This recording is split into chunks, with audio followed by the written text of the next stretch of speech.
पर आपसे अपडेट लेंगे। इस बीच एक और बड़ी खबर, जहां दिल्ली के कालकाजी में बुलडोजर एक्शन देखने को मिल रहा है। कालकाजी एक्सटेंशन भूमिहीन कैंप पर बुलडोजर।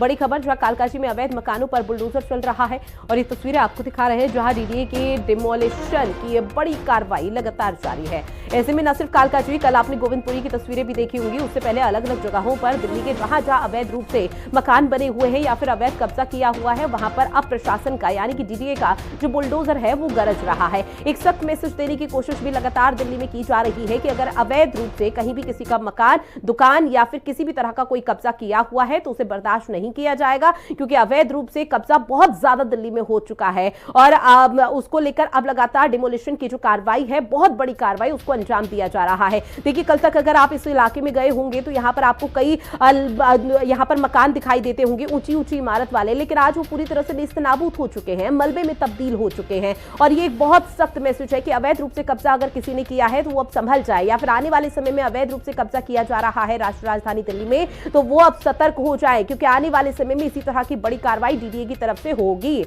नवीन निशाद मेरे सहयोगी हमारे साथ लगातार लाइव बने हुए हैं। नवीन, चूंकि देखिए डीडीए की तरफ से अब जो बुलडोजर है वो गरज रहा है, कल तक जो इमारतें यहां पर देखने को मिलती थी 3 मंजिला 4 मंजिला, अब वो पूरी तरह से मलबे में तब्दील हो चुकी है। सीधे तौर पर एक सख्त मैसेज कि अवैध रूप से अगर कब्जा कहीं भी किया है तो उसे बख्शा नहीं जाएगा।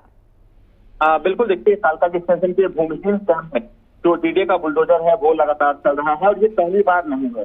बीते दिनों भी यहाँ पर बुलडोजर चला था। उसके बाद दिल्ली की जो नेता विपक्ष है आती थी, वो कल इस इलाके में पहुंची थी, वहां उन्हें पुलिस ने डिटेल कर लिया, क्योंकि जो डीडीए की कार्रवाई है वो कोर्ट के आदेश पर हो रहा है। कोर्ट ने ये साफ कहा है कि जो भूमिहीन कैंप है वो अवैध जमीन पर पोलियो विकसित की गई है और वहां उसे खाली कराया गया। उसके बाद डीडीए की टीम आज सुबह से ही भूमिहीन कैंप इलाके में पहुंची है और वहां पर लगातार जो ध्वस्तीकरण की कार्रवाई है उसको अंजाम दिया जा रहा है। हालांकि लोगों को पहले ही मकान खाली करने के नोटिस जारी कर दिए, बिल्कुल पहले नोटिस दे दिया गया और अब मकान खाली करने के साथ साथ जो डीडीए का बुलडोजर है वो गरज रहा है। बहरहाल जानकारी साझा की उसके लिए बहुत शुक्रिया।